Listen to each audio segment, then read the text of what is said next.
The key turned in the lock with a soft, metallic sigh, a sound Liam had once associated with coming home. Now it was just a noise that preceded the silence. He set his leather portfolio on the small entryway table, the worn calfskin cool beneath his fingertips. For a moment he simply stood there, letting the stillness of his apartment settle over him. It had been 3 months since the surgery, 3 months since a part of him had been sewn into Eleanor Vance, a woman who considered him little more than a necessary inconvenience. 3 months since he had saved his girlfriend's mother, and in doing so, sealed the end of his own relationship. He walked into the living room, the city lights of the evening beginning to glitter through the floor-to-ceiling windows. It was a modest apartment by his own standards, but one that Clara had always called quaint, with a delicate, almost imperceptible curl of her lip. It was on the 7th floor, with a decent view, but it wasn't the penthouse suite in the Argent Tower where her parents lived, a place where the air seemed thinner, filtered through layers of wealth and disdain. A faint vibration in his pocket. He pulled out his phone. A single text from Clara. "Can I come by? We need to talk." He didn't need to be a strategist to know what was coming. The text had dwindled from hourly check-ins to daily pleasantries, then to a stark, functional silence over the last few weeks. The "we need to talk" was not an invitation to communicate, it was a summons to a sentencing. He typed a simple reply, "Of course." An hour later, the doorbell chimed. Not the familiar, slightly rushed rhythm Clara used to have, but a single, hesitant press. He opened the door, and the carefully constructed peace of his evening shattered. She stood there looking immaculate as always, in a cream-colored trench coat that probably cost more than his monthly rent. Her blonde hair was perfect, her makeup flawless. But it wasn't her beauty that struck him. It was the way she held herself, a strange mixture of guilt and resolve. And it was the man standing just behind her, half shrouded in the hallway's dim light, his hand resting possessively on her arm. Liam's eyes flicked from Clara to the man, then back to Clara. The man was handsome in a predictable, brutish way, strong jaw, expensive haircut, a watch on his wrist that gleamed with the cold fire of diamonds. He had the easy confidence of someone who had never been told no. Clara wouldn't meet his gaze. "Liam," she began, her voice a little too high, a little too bright. "This is Julian." Julian offered a lazy, dismissive nod. His eyes scanned Liam from head to toe, a quick, insulting appraisal that took in his simple gray t-shirt and worn jeans, and found them wanting. The smirk on his face was a declaration of victory. Liam felt nothing, not anger, not jealousy, not even surprise. There was only a profound, hollow coldness.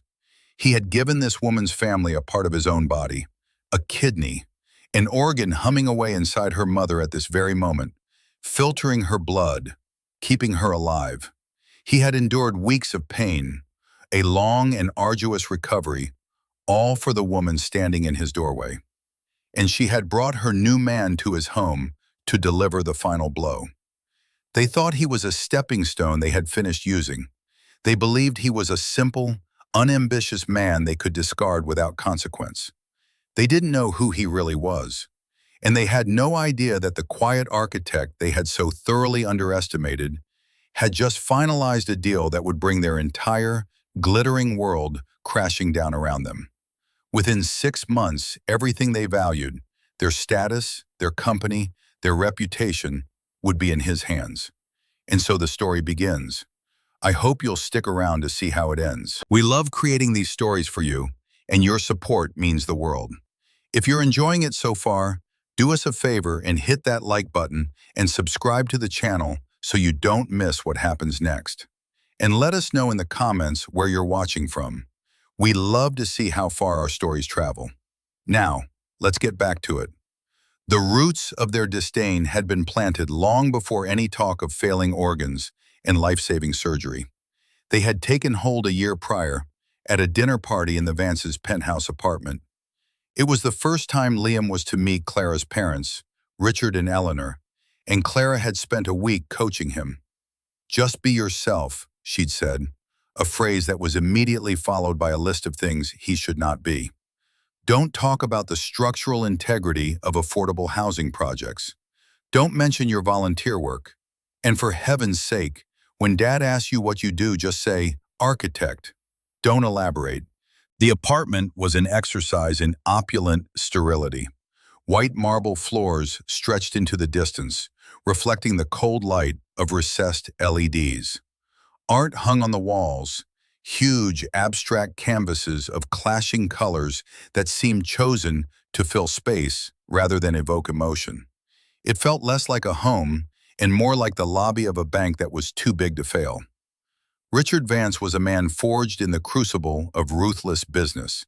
He had a firm handshake that was more of a challenge than a greeting, and eyes that sized you up for weaknesses.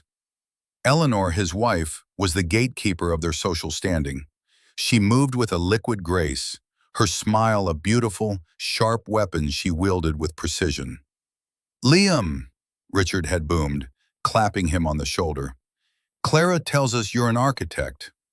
"Yes, sir, I am. Good profession, solid. We use a lot of architects in my line of work." Richard's company, Vance Construction, was a behemoth. They built skyscrapers, luxury condos, monuments to commerce that scraped the sky. "Who are you with?" Liam hesitated for a fraction of a second, a silent debate. He could tell the truth, the whole truth, and watch the incomprehension on their faces. Or he could give them the simplified version he and Clara had agreed upon. He chose the path of least resistance. "I'm a senior designer at Westbrook and Associates." Eleanor, who had been observing him from across the room, glided over, a glass of champagne in her hand. "Westbrook? Oh, I think I've heard of them. They do those charming little community centers, don't they?" The word charming was laced with poison. It meant small, insignificant. "We do a range of projects," Liam replied, his voice even. "Commercial and public sector." "Of course," Richard said, already losing interest. He had placed Liam in a neat little box labeled "Not Important" and was ready to move on. "Well, ambition is key. You're young. Plenty of time to move up to a major firm. The real money, the real legacy, is in the big projects. The ones people see." He gestured vaguely at the window, at the city sparkling below them. His city, his buildings. The rest of the dinner was a masterclass in subtle humiliation. They asked about his car, a reliable but unremarkable sedan. They inquired about his apartment, and upon learning its location, Eleanor had shared a look with Richard that was a complete novel of pity and condescension. They spoke of their recent trip to Monaco, of the yacht they had chartered, of the friends they had in high places. It was not a conversation. It was a performance designed to reinforce the vast, unbridgeable chasm between their world and his. Clara, his Clara, sat beside him, a silent accomplice. When her mother made a particularly cutting remark about people who settle for mediocrity, Clara had simply taken a delicate sip of her wine, her eyes fixed on her plate. She was a product of this environment, a beautiful flower grown in a toxic greenhouse. She loved Liam, he believed that, but she was also ashamed of him. She loved the man he was in private, his kindness, his quiet strength, his intelligence. But in public, in her world, he was a liability. Throughout the evening, Liam's hand rested on the slim leather portfolio he'd brought with him and set beside his chair. He hadn't intended to bring work, but a crucial document had required a final signature just before he'd left his office. Inside, nestled among schematics and site plans, was the final signed contract awarding the Helios Tower project to his firm, Apex Designs. It was the largest, most ambitious architectural undertaking the city had seen in a century. A project Richard Vance had publicly declared he would move heaven and earth to secure for his own company. He had boasted about it in financial journals, confident that Vance Construction was the only player with the scale to handle it. He had no idea he had already lost. He had no idea he was speaking to the man who had beaten him. Liam felt a strange sense of detachment, as if he were an anthropologist observing a foreign tribe. He listened to their boasts, their casual cruelties, and felt not anger, but a deep, resonant pity. They were trapped in a cage of their own making, a prison of status and appearance, and they were so blind they thought it was a kingdom. He touched the corner of the portfolio. Patience, he told himself. Their world is built on a foundation of sand. A storm is coming. He just didn't know then that the storm would begin inside Eleanor Vance's own body. The diagnosis came 6 months after that first dinner.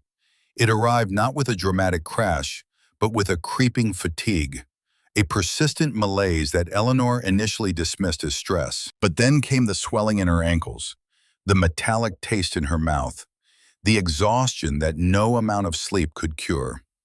After a battery of tests, the nephrologist delivered the verdict in a calm, clinical tone. End-stage renal disease. Her kidneys were failing, irreversibly.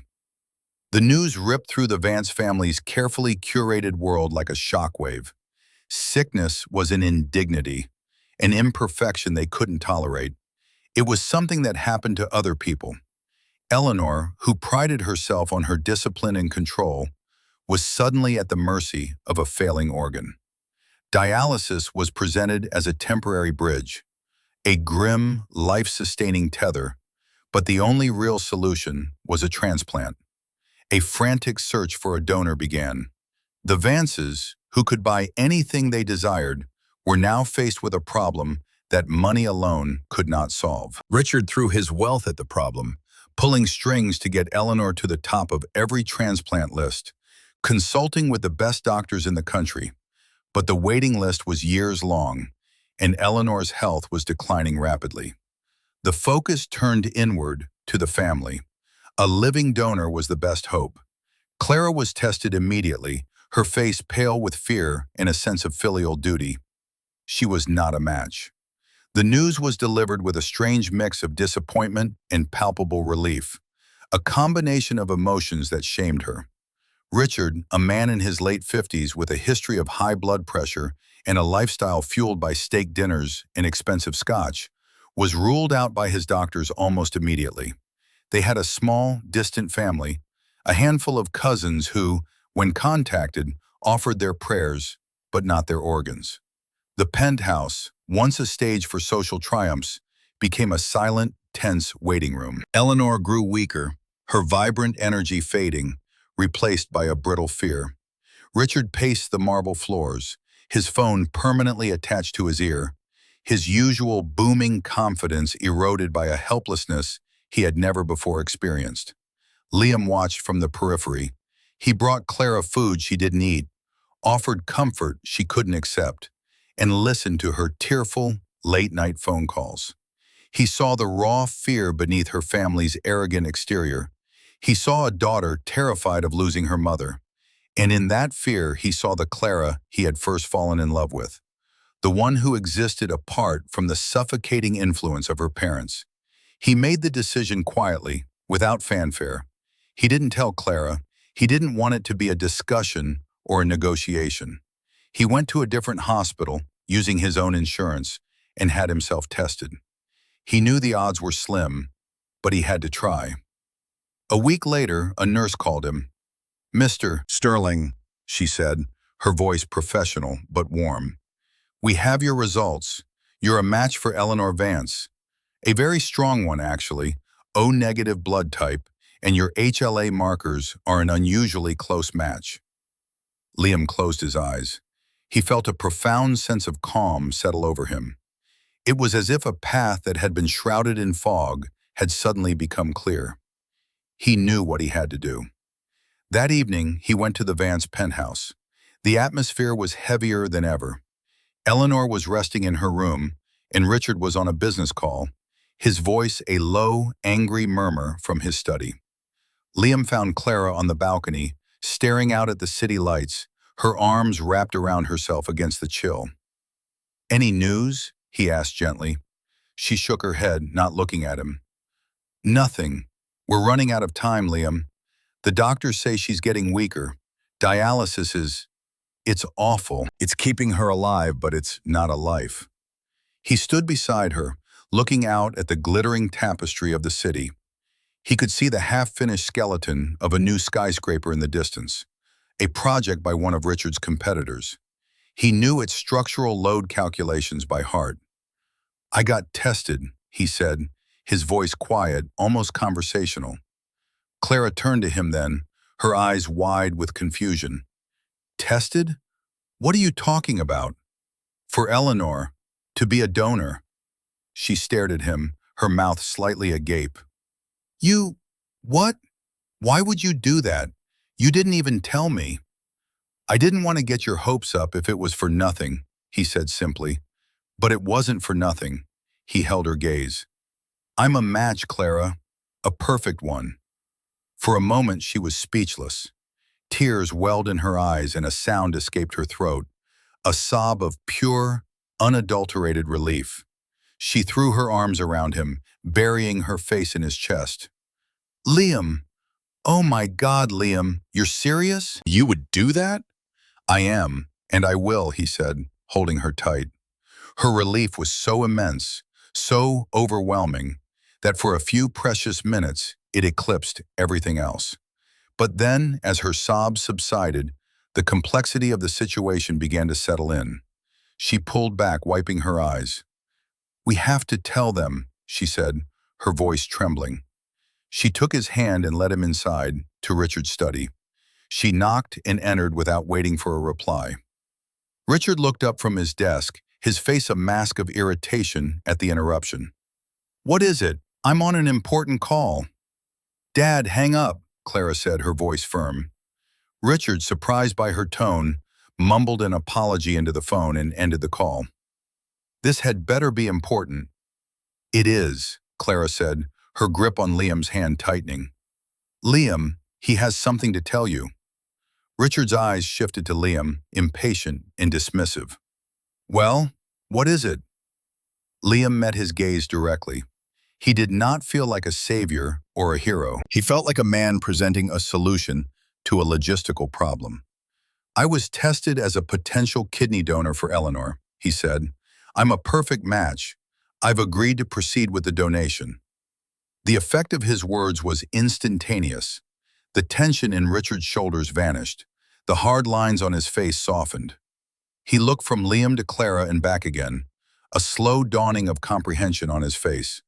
He stood up, walked around his desk, and for the first time, he looked at Liam with something other than condescension. It wasn't respect, not yet. It was a look of profound, calculating relief. "You're sure?" Richard asked, his voice low. "I'm sure." Richard nodded slowly. He clapped a hand on Liam's shoulder, the same gesture he'd used at their first meeting, but this time it felt different, heavier. "Son," he said, the word feeling foreign and transactional. "You have no idea what this means. We are in your debt." He looked at Clara. "Go tell your mother." As Clara rushed from the room, Richard turned his full attention to Liam. The initial relief was already being replaced by his natural managerial instincts. He was a man who solved problems with money. "We'll make this right, of course," Richard said, his voice dropping to a conspiratorial tone. "The medical bills, your lost wages, that's a given. But beyond that, a thank you. Let's say 100,000 for your trouble, to help you get a leg up. It would be a small price to pay for my wife's life." He said it with the air of a man bestowing a great and generous gift.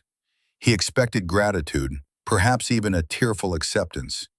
He did not expect Liam's quiet, firm response. "That won't be necessary, Richard. I'm not doing this for money." Richard was taken aback. "Don't be naive, son. It's a major surgery. A gesture is required." "The only gesture required is that you take good care of her," Liam said, his voice devoid of emotion. "My decision isn't a transaction." Richard stared at him, baffled. He couldn't comprehend a motive that wasn't financial.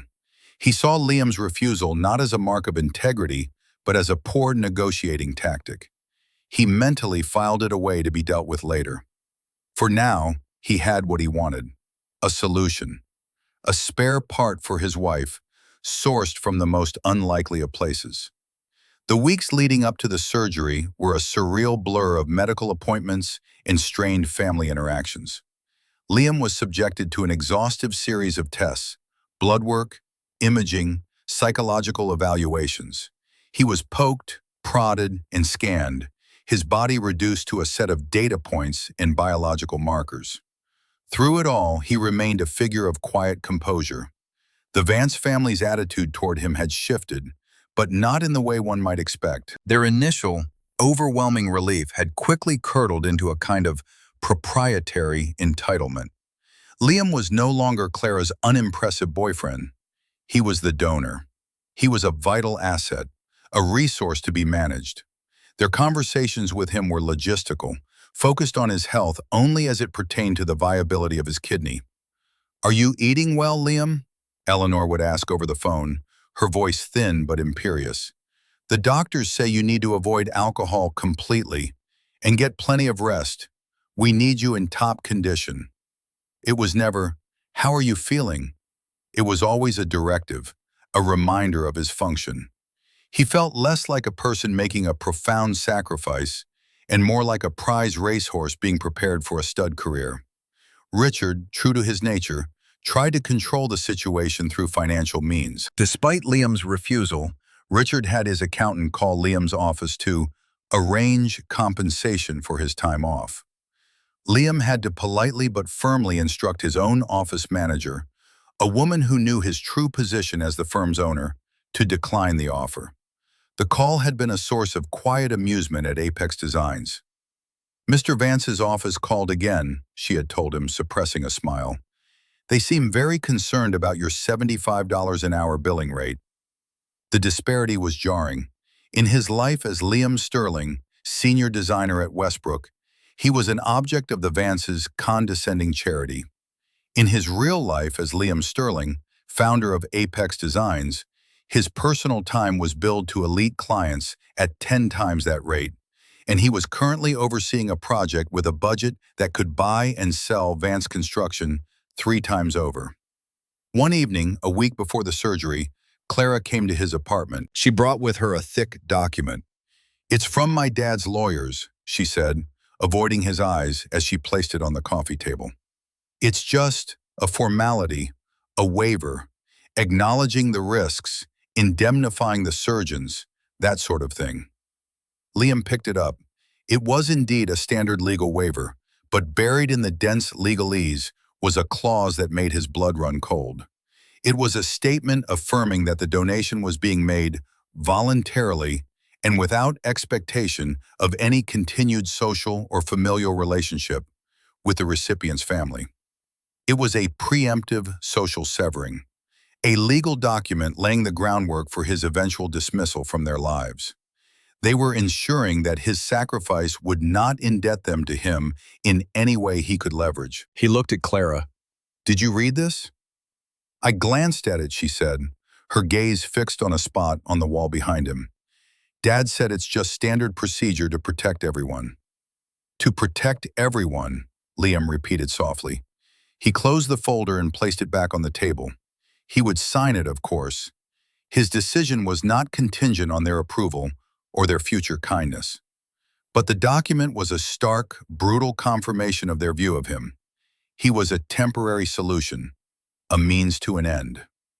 The day of the surgery arrived. The hospital was a private, exclusive facility with rooms that looked more like hotel suites. Liam was given a room down the hall from Eleanor. Clara floated between them, her face a mask of anxiety. Richard was there, pacing, barking into his phone at subordinates, unable to sit still. The last person Liam saw before the anesthesia took hold was Clara. She leaned over his gurney, her eyes filled with tears. "Thank you, Liam," she whispered, her voice thick with emotion. "Whatever happens, thank you." He wanted to believe her. He wanted to believe that this moment of raw, genuine gratitude would be the one that lasted. But as the world dissolved into a hazy whiteness, he couldn't shake the image of that legal document, of that cold transactional clause designed to keep him at a distance. He was giving them a part of himself, and they had already prepared the paperwork to give him nothing in return. He woke up to a throbbing, searing pain in his side. A dull, rhythmic beeping of a machine beside him was the only sound. A nurse with kind eyes checked his vitals. "The surgery was a complete success, Mr. Sterling," she said, her voice soft. "Your kidney started working in Mrs. Vance almost immediately. She's in recovery now. You did a wonderful thing." Liam nodded, the effort sending a fresh wave of pain through his abdomen. The first day was a fog of agony and morphine. On the second day, the fog began to lift, replaced by a sharp awareness of his own vulnerability. He was weak, tethered to an IV drip, and every breath was a struggle. Clara came to see him that afternoon. She looked exhausted but relieved. "Mom's doing great," she said, her voice buzzing with excitement. "The doctors are thrilled. Her color is already better. It's a miracle, Liam, a true miracle." She perched on the edge of the chair beside his bed, her attention divided between him and the constant stream of texts on her phone. She stayed for 10 minutes. She relayed messages of gratitude from extended family members he'd never met, and showed him a picture of a floral arrangement someone had sent to Eleanor's room. She asked if he needed anything, but before he could answer, her phone buzzed again. "That's Dad. He's with the specialist. I should go. I'll be back later." She didn't come back later. Richard and Eleanor stopped by the following day. It was clearly a planned, formal visit. Richard stood stiffly at the foot of the bed in his tailored suit, looking deeply uncomfortable in the clinical environment. Eleanor was in a wheelchair, pushed by a nurse. She looked frail, but her eyes had a clarity and vibrancy that hadn't been there for months. The change was remarkable. "Liam," Richard began, his voice taking on the formal tone he used for boardroom presentations. "Eleanor and I wanted to come and express our gratitude. What you did was admirable." Eleanor offered a weak but genuine smile. "Thank you, Liam. You've given me my life back." It was the most sincere thing she had ever said to him. For a moment, a flicker of warmth broke through the coldness. But then Richard, ever the pragmatist, ruined it. "We've arranged for a private nurse to assist with your home recovery," he announced, as if conferring a great favor. "And we've sent a small token of our appreciation to your apartment. Just a little something to say thank you." The little something arrived 2 days after Liam was discharged. It was a large gift basket, overflowing with cellophane and ribbon. Inside was an assortment of expensive but impersonal items: artisanal crackers, imported cheeses, a bottle of non-alcoholic champagne, and a small, tasteful box from a high-end department store. Inside the box was a silk scarf. It was a beautiful, expensive scarf. It was also, quite clearly, a woman's scarf. It was a regift, a thoughtless afterthought pulled from a closet of unwanted presents. Tucked into the basket was a card. On the front, a generic printed, "Thank you." Inside, Eleanor had written, "For all you've done," and signed her name. Richard hadn't even signed it. Liam looked at the basket, at the ridiculous scarf, and he laughed. It wasn't a happy sound. It was a laugh of pure, unadulterated irony. He had given them a vital organ, a second chance at life, and they had sent him a basket of crackers and a scarf. The transaction was complete. His part was over. His recovery was slow and painful. He was forbidden from lifting anything heavier than 10 pounds for 6 weeks. Walking was an effort. His work at Apex Designs, his real work, was managed remotely through video calls and trusted deputies. His other life, his cover as a junior architect, was on hold. Clara's visits grew shorter, her excuses more frequent. She was busy with her mother's recovery, she said. There were follow-up appointments, social calls to be made, a life to be reclaimed. His role in that life was rapidly diminishing. The calls stopped first. Then the texts became sporadic. A gulf of silence grew between them, wide and deep. He knew it was over long before she came to his door. He was simply waiting for the official notice. And then 3 months to the day after the surgery, The doorbell rang. He opened it to find her standing there, a picture of nervous resolve, with Julian, the smug, handsome replacement, waiting in the wings. The scene in his doorway played out like a poorly rehearsed play. Julian leaned against the doorframe, an arrogant smirk plastered on his face, while Clara delivered her lines. "Liam, I don't know how to say this," she started, her voice trembling slightly. He noticed she was wearing a new diamond bracelet, one he didn't recognize. It caught the light as she nervously tucked a strand of hair behind her ear. "Try starting with the truth, Clara," Liam said, his voice unnervingly calm. He didn't look at Julian. He kept his eyes fixed on her, forcing her to confront the moment she had so clearly been dreading. Her composure fractured for a second. "It's just, things have changed. We've changed. My mom's illness, everything that happened, it put things in perspective." "It certainly did," Liam agreed. Julian, growing impatient with the pretense of civility, pushed himself off the doorframe. "Look, mate," he said, his tone dripping with condescension. "What she's trying to say is that she's moved on. She's with me now. You and her, you're not in the same league. It was never going to last." Liam finally turned his gaze to Julian. He looked at the expensive watch, the perfectly tailored suit, the air of inherited confidence.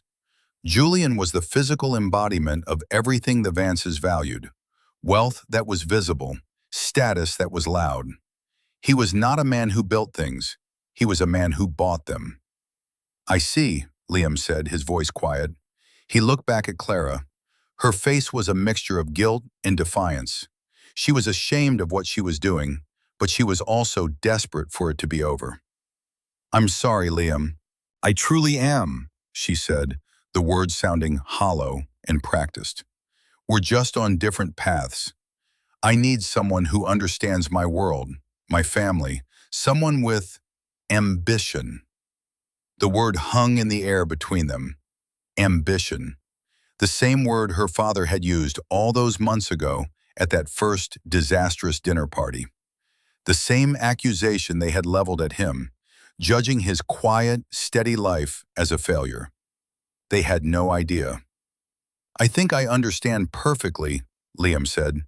He felt a strange lightness, the release of a burden he hadn't fully realized he was carrying.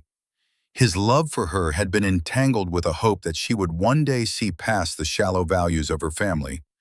Now he saw that she never would. She was one of them. "Thank you for your honesty, Clara."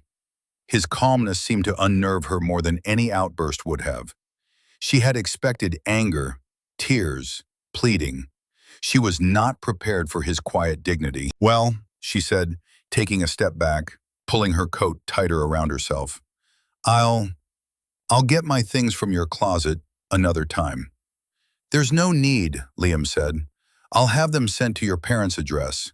I'm sure you'll be staying there." The implication was clear. She was returning to the fold, a dutiful daughter back under her parents' roof and their influence.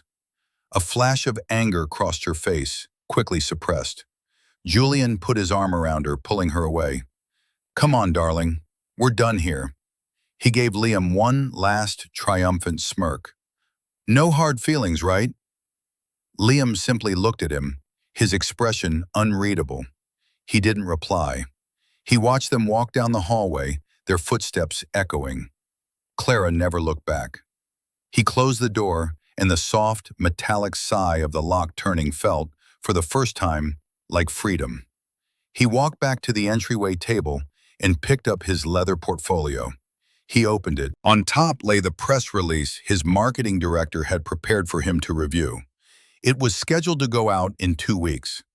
Apex Designs, led by visionary architect Liam Sterling, secures Helios Tower project, the city's most significant architectural development in a generation. Below that was another document, a proposal from his finance team. It was a strategy for the acquisition of a mid-sized, publicly traded construction company, a company that was over-leveraged and suffering from a series of lost bids, a company named Vance Construction. He closed the portfolio. The Vances thought they had settled their debt with a gift basket and a few hollow words. They thought he was a footnote in their story. They had no idea he was the author of their next chapter, the final chapter. The months that followed the breakup were a period of quiet, focused intensity for Liam. The pain of the surgery faded, replaced by a renewed physical strength. The ache of a lost love was supplanted by the thrum of purpose. He threw himself into his work with a singular, unwavering dedication. The world knew him as Liam Sterling of Westbrook and Associates, a competent but unremarkable architect who had recently taken a leave of absence for a medical procedure. But within the glass walls of the Apex Designs headquarters, he was a commander marshaling his forces. His office, which he had so carefully kept separate from his personal life, was a testament to his true nature. It was a sprawling, open-concept space on the top 2 floors of a building he himself had designed. It was a place of clean lines, natural light, and quiet, humming efficiency. Models of future cityscapes rested on long tables, and walls were covered in complex schematics and renderings of structures that pushed the boundaries of engineering and art. His employees were the best and brightest in the industry, drawn to his visionary leadership and the challenging, groundbreaking work the firm produced. They knew him as a demanding but fair leader, a man who valued innovation and integrity above all else. They had no idea about his double life, his modest apartment, or the Vances. To them, he was simply Mr. Sterling, a titan of their industry. The Helios Tower project was his masterpiece. It was not just a skyscraper, it was a self-sustaining vertical city, incorporating green technology, public spaces, and an aesthetic that was both futuristic and deeply connected to the city's history. It was the kind of legacy project Richard Vance had always dreamed of, the kind that gets a man's name carved into the history books. And Liam had won it, not through backroom deals or brute force, but through a superior vision. His team worked tirelessly, finalizing the plans. Every decision, from the composition of the curtain wall glass to the traffic flow of the subterranean parking, passed through him. He was meticulous, his mind a steel trap of details. During this time, he kept tabs on the Vances, not out of lingering emotion, but as a matter of strategy. He read the society pages where Eleanor, now fully recovered and more socially aggressive than ever, was photographed at charity luncheons, her health a badge of honor. He read the financial news, which painted a grim picture for Vance Construction. The loss of the Helios bid had been a major blow, shaking investor confidence. 2 smaller projects had subsequently fallen through. The company was bleeding money, and Richard's frantic efforts to secure a new flagship contract were failing. One morning, his finance director, a sharp woman named Evelyn, came into his office and placed a report on his desk. "The quarterly numbers for Vance Construction are out," she said. "It's worse than we thought. Their debt-to-equity ratio is unsustainable. They're desperate. One more bad quarter, and they'll be ripe for a hostile takeover." Liam nodded, scanning the report. "And their stock price?" "In the basement," Evelyn confirmed. "Richard Vance is trying to project confidence, but the street knows. He's vulnerable." "Good," Liam said. "Continue with the acquisition analysis. I want a full plan on my desk by the end of the month." Quietly. "Of course, Mr. Sterling." That same week, Liam received an engraved invitation in the mail at his Westbrook office. It was for the annual Royal Architectural Institute Gala, the most prestigious event in the industry. It was a night of awards, networking, and backpatting for the city's elite developers and designers. He knew the Vances would be there. Richard would be working the room, desperate to project an image of strength and stability. Eleanor would be there to flaunt her miraculous recovery and her social standing. And Clara would likely be on the arm of Julian, a living trophy of her family's perceived success. Normally, Liam avoided such events. He preferred to let his work speak for itself. But this time was different. The centerpiece of the evening was the presentation of the Architect of the Year award and the formal announcement of the winning team for the Helios Tower project. His marketing team had arranged it all. He RSVP'd under his own name, listing his affiliation as Apex Designs. He knew the name would mean nothing to the Vances. They moved in circles of old money and brute force construction, not in the more rarefied air of cutting-edge architectural theory where Apex was a legend. They would see his name on the guest list, if they bothered to look at it at all, and assume he was some low-level designer who'd gotten a ticket through his firm. The stage was set. The players were all moving toward their designated places. Liam felt no malice, no glee. He felt the calm, steady focus of an architect reviewing a final blueprint. Every piece was in place. The structure was sound. All that was left was to let the inevitable happen. He was not seeking revenge. He was seeking a rebalancing, a correction. He was about to hold up a mirror to the Vances, and they would be forced to see themselves for what they truly were. The quiet before the storm was over. The first drops of rain were beginning to fall. The night of the gala arrived, cloaked in the velvet darkness of a crisp autumn evening. The venue was the grand ballroom of the historic St. Regis Hotel, a cavern of crystal chandeliers, gilded plasterwork, and old-world opulence. The air hummed with the murmur of 1,000 conversations, the clinking of champagne flutes, and the subtle, underlying thrum of power. Men in exquisitely tailored tuxedos and women in shimmering gowns moved through the room like schools of exotic fish, their laughter bright and sharp. Liam arrived alone. He wore a simple, classic tuxedo, perfectly fitted but devoid of any ostentatious flourish. He handed his coat to an attendant and stepped into the main ballroom, a quiet island in a sea of frantic networking. He took a glass of water from a passing waiter and found a position near a marble column, content to observe. It didn't take long to spot them. The Vance family was holding court near the center of the room, a vortex of performative confidence. Richard was in his element, his voice a little too loud, his laugh a little too forced, as he glad-handed a city councilman. He was a man desperately trying to appear as if he were not drowning. Eleanor stood beside him, a vision in emerald green silk, her posture radiating a regal defiance. She wore the kidney Liam had given her like a medal of honor, a testament to her own resilience rather than his sacrifice. And there was Clara, a breathtaking picture in a silver gown, her hand resting on the arm of Julian. Julian looked smug, proprietary, his eyes sweeping the room for rivals and finding none. They were the perfect couple, an advertisement for wealth and status. When Clara laughed at something Julian whispered in her ear, the sound didn't reach her eyes.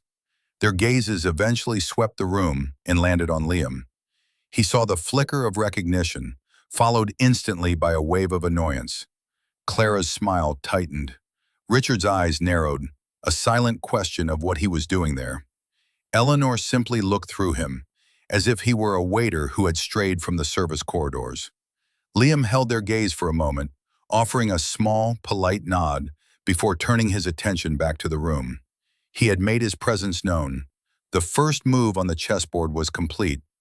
After a few minutes, Richard detached himself from his conversation and began to move through the crowd, making a direct line for Liam.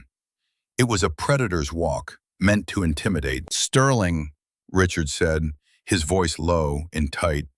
He didn't offer a hand. "I have to admit, I'm surprised to see you here."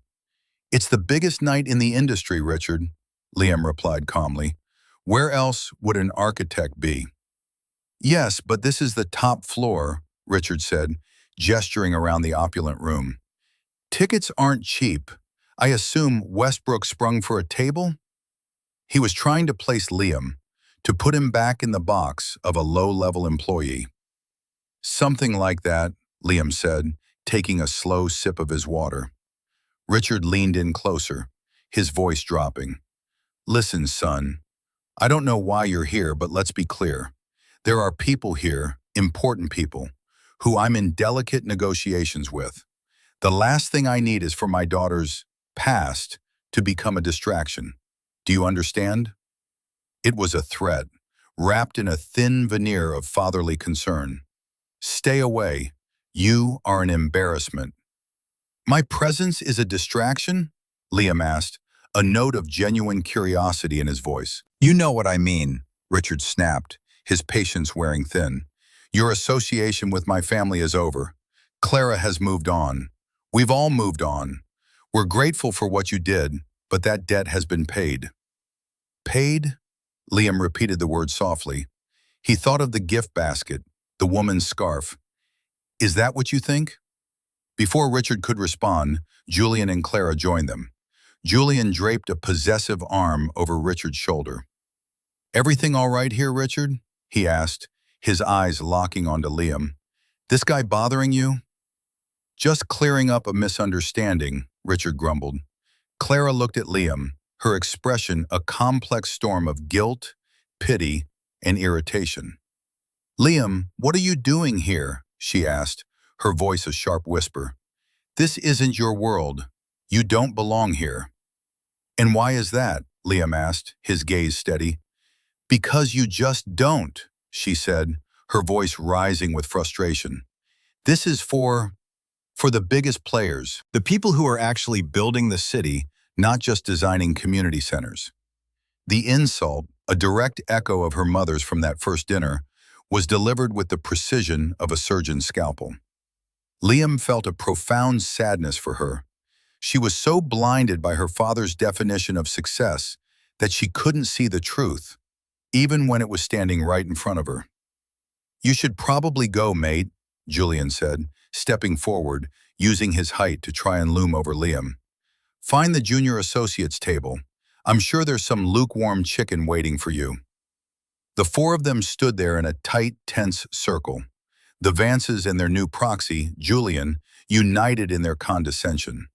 They were so confident in their assessment of him, so utterly blind to the reality of the situation. They saw a quiet, unassuming man, a minor obstacle to be brushed aside. They had no idea they were speaking to the man who held their future in the palm of his hand. The lights in the ballroom dimmed slightly, and a voice over the sound system requested that the guests take their seats. The awards presentation was about to begin. You heard the man, Richard said with finality. Find your seat, and for your own good, stay out of our way for the rest of the night. He turned, clapping Julian on the back, and led his family toward their prominent table at the front of the ballroom, right next to the stage. They didn't look back. Liam remained by the column, watching them go. He took a final sip of his water and set the glass down on a nearby tray. He straightened his jacket. His own seat was at that same table. It was right next to the guest of honor's empty chair. His chair. The trap was set. The jaws were about to close. The master of ceremonies, a well-known television journalist, took the stage to a round of polite applause. He ran through a series of minor awards: excellence in landscape design, innovation in sustainable materials. With each announcement, the camera would pan to the winning table, capturing their moment of celebration. Liam watched the Vance's table on the large screens flanking the stage. Richard was leaning back in his chair, looking bored and impatient. He was waiting for the main event. He was certain that his last-ditch, desperate lobbying for a piece of the Helios Tower project had borne fruit. He had been told by a contact that the developers were looking for a new primary construction partner, and he believed his company's size and history made him the only logical choice. Finally, the journalist's tone shifted. And now, he said, his voice resonating with importance, we come to the moment we've all been waiting for. The project that will not only reshape our city's skyline, but will redefine urban living for the 21st century. I am speaking, of course, of the Helios Tower. A hush fell over the ballroom. On the screens, a stunning, photorealistic animation began to play. It showed a soaring, elegant tower that seemed to twist toward the sky, its crystalline facade catching the light of a digital sun. The animation swooped through sky gardens, past waterfalls cascading down interior walls, and into residential units with panoramic views. It was breathtaking. It was a work of genius. At the Vance's table, Richard leaned forward, a hungry, triumphant gleam in his eye. He nudged Eleanor and whispered something. Liam could read his lips on the screen. "This is it. This is us." The journalist let the animation play for a full minute, allowing the scale and ambition of the project to sink in. "An incredible vision," he said, as the animation faded. "A project of this magnitude requires an architect of singular talent. The Royal Institute's award for Architect of the Year is the highest honor we can bestow. And this year the choice was unanimous. The award goes to the brilliant mind behind the Helios Tower." Richard sat up straighter, a smug smile playing on his lips. He subtly adjusted his tie, preparing to stand or at least accept the congratulations of his tablemates. Julian patted his shoulder, a gesture of premature victory. "Ladies and gentlemen," the journalist boomed, "the 2023 Architect of the Year is the founder and principal architect of Apex Designs, Mr. Liam Sterling." The name echoed through the cavernous ballroom.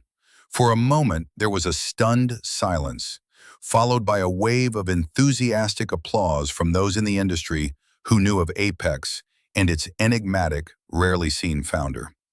The camera, which had been lingering on Richard Vance's expectant face, now struggled to find its target. It panned across the front tables, searching. At the Vance's table, the world had frozen. Richard's smile was gone, replaced by a mask of slack-jawed disbelief. His face, broadcast on two 20-foot screens, was a portrait of pure, uncomprehending shock. Eleanor's hand flew to her mouth, her eyes wide with horror. Julian looked from the screen to Richard and back again, his confident smirk melting away into confusion. And Clara, her face was as white as the tablecloth. She stared at the stage, then her eyes darted around the room, frantically searching. Her gaze finally locked onto Liam, who was now rising from his seat at the back of the room and beginning to walk calmly toward the aisle. Their eyes met across the crowded ballroom. In that single, silent moment, everything reconfigured itself in her mind. The modest apartment, the simple car, the quiet confidence, the refusal of her father's money, the junior job. It had all been a lie, or rather, it had been a truth she was too blind to see. The man she had discarded, the man her family had mocked and humiliated, the man whose kidney was sustaining her mother's life, was not the failure they had imagined. He was the most powerful man in the room. As Liam walked toward the stage, a spotlight found him, and the cameras followed. A murmur rippled through the crowd as people connected the quiet man in the simple tuxedo with the almost mythical reputation of Apex Designs. He moved with an unhurried grace, his expression calm and composed. He walked right past the Vance's table. He didn't look at them, but he could feel the heat of their collective stare, a mixture of horror, shame, and dawning terror. He mounted the steps to the stage and shook the journalist's hand, accepting the heavy sculptural award. He stepped up to the podium, adjusted the microphone, and looked out at the sea of faces. His eyes swept over the front table, over Richard's ashen face and Clara's stunned expression, before moving on. "Thank you," he began, his voice clear and steady, amplified throughout the silent hall. "Thank you to the Institute. It's an honor." He paused, letting the weight of the moment settle. Architecture, at its best, is about creating structures that last. Not just structures of steel and glass, but structures of community, of integrity, of vision. A building is more than its facade. It has a heart, a foundation. And if that foundation is built on arrogance, on a false sense of superiority, or on the belief that appearances are more important than substance, then no matter how tall it scrapes the sky, it is destined to collapse. Every word was a perfectly aimed dart. He never mentioned their names. He didn't have to. He was holding up the moral mirror, and they were forced to see their own twisted reflections. The Helios Tower is designed to be a testament to a different set of values, he continued. It is about connection, not isolation. It's about sustainable strength, not temporary dominance. It's about building a future that is open, honest, and filled with light. He looked directly at the camera, knowing that the feed was being broadcast live on industry websites. Apex Designs is proud to lead this project, and tonight I am also pleased to formally announce our primary construction partner for this monumental undertaking. At his table, Richard Vance's head snapped up. A desperate, insane flicker of hope ignited in his eyes. Perhaps this was a negotiation, a public power play. Perhaps Liam was about to extend an olive branch, a partnership that would save his company and his reputation. We have selected a firm that embodies the same principles of innovation, integrity, and true ambition that we do, Liam announced. A company that has consistently proven that the quality of your work is more important than the volume of your voice. We are thrilled to be partnering with a rising star in the industry, Northlight Construction. The name landed like a death knell. A smaller, more agile, and more innovative competitor to Vance Construction. The president of Northlight, a man sitting 2 tables away, broke into a wide, joyous grin as his table erupted in celebration. For Richard Vance, it was a public execution, the final nail in his company's coffin. His last hope had not only been extinguished, it had been used as a torch to illuminate his failure for the entire world to see. Liam concluded his speech with a few words of thanks to his team at Apex, his voice never wavering from its calm, authoritative tone. He walked off the stage to a thunderous ovation. The gala's program continued, but no one was listening. The only drama that mattered had already reached its devastating conclusion.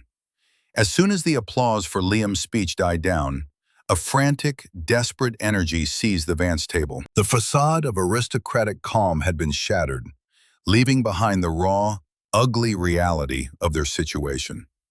Richard sat frozen for a moment longer, his face a ghastly shade of gray. The public humiliation was complete. Not only had he lost the project he'd publicly coveted, but he had lost it to the man he had personally mocked. And the partnership that could have saved his company had just been awarded to a rival in front of all his peers. His empire was crumbling, and the architect of its destruction was the man he had dismissed as a nobody. Eleanor was the first to move. Her social instincts, honed over decades of navigating treacherous drawing room politics, took over. She saw her husband's career imploding, and with it, their social standing, their wealth, their entire identity. She leaned over, her hand gripping Richard's arm with surprising strength. "Richard, do something," she hissed, her voice a low, venomous whisper. "Don't just sit there. Go to him. Fix this." Richard looked at her, his eyes dazed. "Fix this? Eleanor, did you not hear him? It's over." "Nothing is ever over," she snapped, her carefully constructed elegance cracking to reveal the steel beneath. "He has a piece of me inside of him. He owes us. Make him understand that." The sheer, breathtaking arrogance of her statement hung in the air. Even in their moment of total defeat, her instinct was to assert a claim, to treat the kidney donation not as a gift she had received, but as a debt he now owed. Clara, meanwhile, was experiencing her own private cataclysm. The man she had called unambitious, the man she had left for a flashier, wealthier model, was the visionary behind the most important project in the city. Julian, the symbol of her upward mobility, now looked cheap and powerless beside the quiet, immense authority Liam wielded. Julian seemed to realize this too. He had shrunk in his chair, his earlier bravado completely gone. He looked at Liam, who was now being surrounded by admirers and industry heavyweights, and then back at the Vances, whose world was visibly collapsing. He was a man who had bet on what he thought was the winning horse, only to watch it break its leg at the final turn. Ignoring his wife's absurd demand, Richard's survival instinct finally kicked in. He pushed his chair back, his movements stiff and clumsy. He had to try. He had to beg. He stood up and began to make his way toward the throng of people surrounding Liam, Eleanor close behind him. Liam saw them coming. He excused himself from a conversation with the mayor and turned to face them, his expression neutral. The crowd around him parted slightly, sensing a confrontation. "Liam," Richard began, his voice hoarse. He was no longer the booming titan of industry. He was a supplicant. "We need to talk, in private." "I think we're done talking, Richard," Liam said, his voice quiet but carrying in the sudden lull. "No, please," Richard begged, his composure gone. He glanced around at the curious onlookers, but he was too desperate to care about appearances anymore. "My company, Vance Construction, is on the brink. You know this. A partnership on Helios, it would save us. It would save everything." "A partnership?" Liam asked, his eyebrows raised slightly.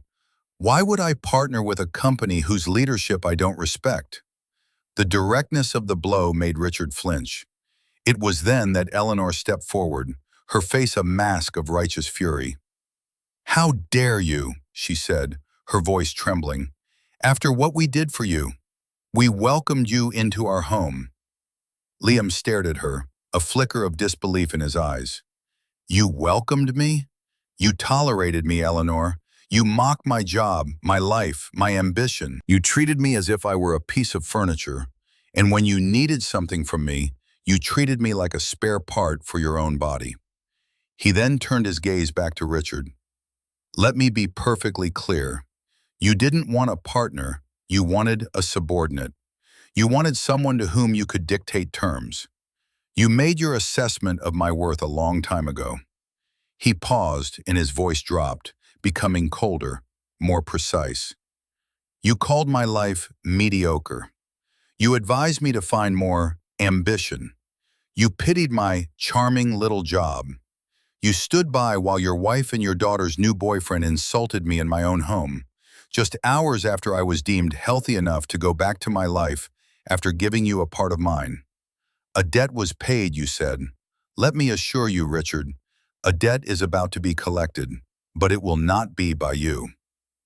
This was his list of grievances, delivered not with anger, but with the cold, hard finality of a judge passing sentence. Each remembered insult was a nail being hammered into the coffin of Richard's hopes.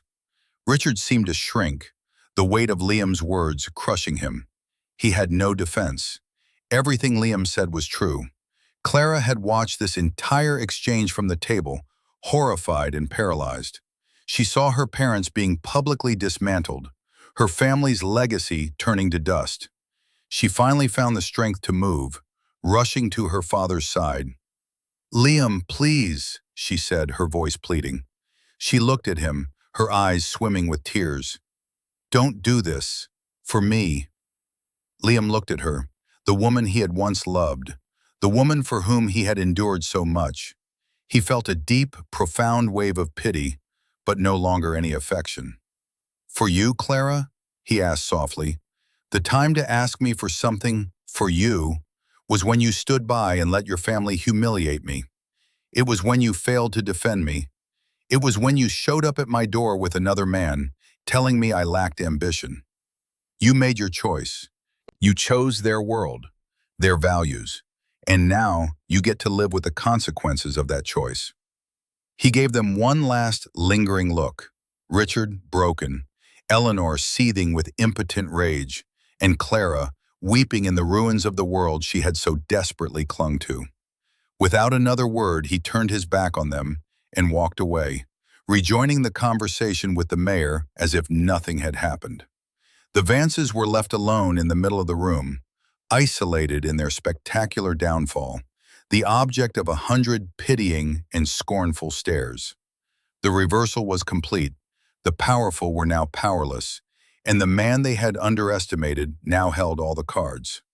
The immediate aftermath of the gala was brutal for the Vances. The story of Richard Vance's public humiliation spread through the city's financial and social circles like wildfire. The stock price of Vance Construction, already fragile, plummeted in pre-market trading the next morning. Investors, seeing the company's patriarch so thoroughly defeated and its last hope for a major contract obliterated, rushed to sell. Richard spent the following days in a frantic, desperate scramble to stop the bleeding. He called his bankers, his creditors, his allies. But the doors that had once been open to him were now firmly closed. No one wanted to be associated with a sinking ship. The man who had built an empire on an image of strength and dominance was now perceived as weak, and in his world, weakness was a fatal disease. Liam, meanwhile, moved forward with methodical precision. The announcement of the Northlight Construction Partnership was formalized in a major press conference. At the event, Liam praised Northlight's innovative building techniques and its commitment to ethical labor practices, drawing an implicit but devastating contrast with Vance Construction's reputation for cutting corners and battling with unions. It was another masterfully aimed blow, delivered with a calm, professional smile. A week after the gala, Clara called him. He was in his Apex office reviewing a new set of renderings when his assistant told him she was on the line. He hesitated for a moment, then told her to put the call through. "Liam?" Her voice was small, fragile. "Clara," he replied, his tone neutral. I need to see you," she said. "Please, just for a few minutes." He agreed to meet her at a small, neutral cafe far from either of their neighborhoods. When he arrived, she was already there, sitting at a corner table, stirring a coffee she hadn't touched. She looked tired. The flawless, confident facade she usually wore had crumbled, revealing the scared, uncertain person beneath. "Thank you for coming," she said as he sat down. "What do you want, Clara?" he asked, not unkindly, but without any pretense. Tears welled in her eyes. "I am so sorry, Liam, for everything. I was a fool. I was blind. I was a coward." The confession seemed to cost her a great deal. "Seeing you on that stage, hearing what you said, I finally understood. Everything my parents valued, everything I was taught to value, it's all worthless. It's an illusion." She reached across the table, her hand hovering over his. "I broke up with Julian. He was what my parents wanted, not what I wanted. I love you, Liam. I think I always have. I was just too weak and stupid to see it." Liam listened, his expression unchanging. He saw her pain, and he believed it was genuine. But he also saw that her epiphany had only arrived in the face of her family's ruin. Her return to him was not just about love. It was a flight from the disaster that had engulfed her world. "I believe that you're sorry, Clara," he said, his voice gentle. "And I believe that you think you love me. But your love comes with conditions. You loved me when I was convenient, and you're turning to me now that I'm powerful. What happens the next time things are difficult? What happens when I disappoint you, or when your family finds a new way to disapprove? A relationship, like a building, needs a strong foundation. And ours, I'm afraid, was built on sand." He pulled his hand back before she could touch it. "I gave you a part of me, Clara, a real, physical part. And in return, you and your family carved away pieces of my respect and my dignity. I've healed from the surgery, but I don't think I can heal from that. Not with you." Her tears began to fall freely now. "So that's it? It's just over? After everything?" "It was over the day you brought Julian to my door," he said with sad finality. "This is just the epilogue." He stood up, leaving his own untouched coffee on the table. "I wish you well, Clara. I hope you find what you're looking for. I hope you learn to build a life on your own terms, not on your parents'." He walked out of the cafe without looking back, leaving her to weep alone. The final act of the Vance's downfall came a month later. With Vance Construction facing inevitable bankruptcy, Liam's firm, Apex Designs, initiated a hostile takeover. It wasn't done for revenge, but as a cold, strategic business decision. Evelyn, his finance director, had presented the numbers. The company's assets, once liquidated, were worth more than its current market value, and its portfolio of owned land included several parcels strategic to Apex's future plans. The board of Vance Construction, led by a terrified Richard Vance, tried to fight it, but it was hopeless. Liam's offer was generous to the shareholders, and they quickly voted to accept it, ousting Richard and the old guard.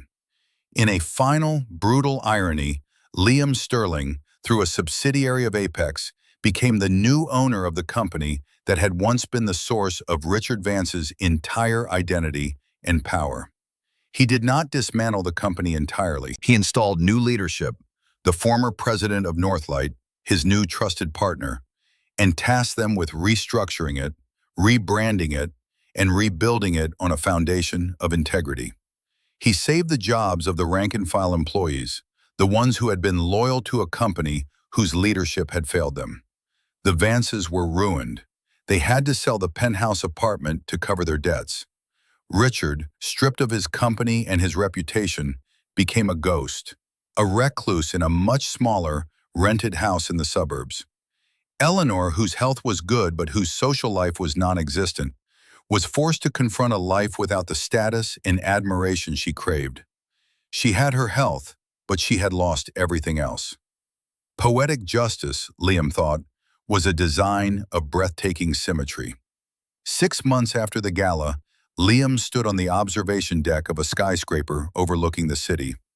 Below the construction site for the Helios Tower was a hive of activity. Cranes moved like graceful dinosaurs, and the foundations, the deep, solid, unshakable foundations, were being poured. He felt a sense of peace, of rightness. He had not acted out of malice, but out of a firm belief in a universal balance. The Vances had not been punished. They had simply faced the natural consequences of their own actions. Their world, built on arrogance and illusion, had collapsed under its own weight. He had merely been the catalyst that exposed its structural weaknesses. His phone buzzed. It was a message from Clara. He hadn't heard from her since the cafe. He opened it. It was a link to a news article. Clara Vance accepts position at nonprofit housing initiative. The article included a quote from her. "I want to be part of building something real for people who need it." Liam smiled, a small, genuine smile. Perhaps she had learned something after all. Perhaps she was finally laying her own foundation, one of substance rather than style. He hoped so. He looked back out at the city, at the rising skeleton of his tower. He had taken a part of himself and used it to save a life. And in the end, by staying true to his own principles, he had helped to build something far greater and more enduring. He had built a new future, for the city and for himself. The story of Liam and the Vances became a quiet legend in certain circles, a modern fable about hubris and humility.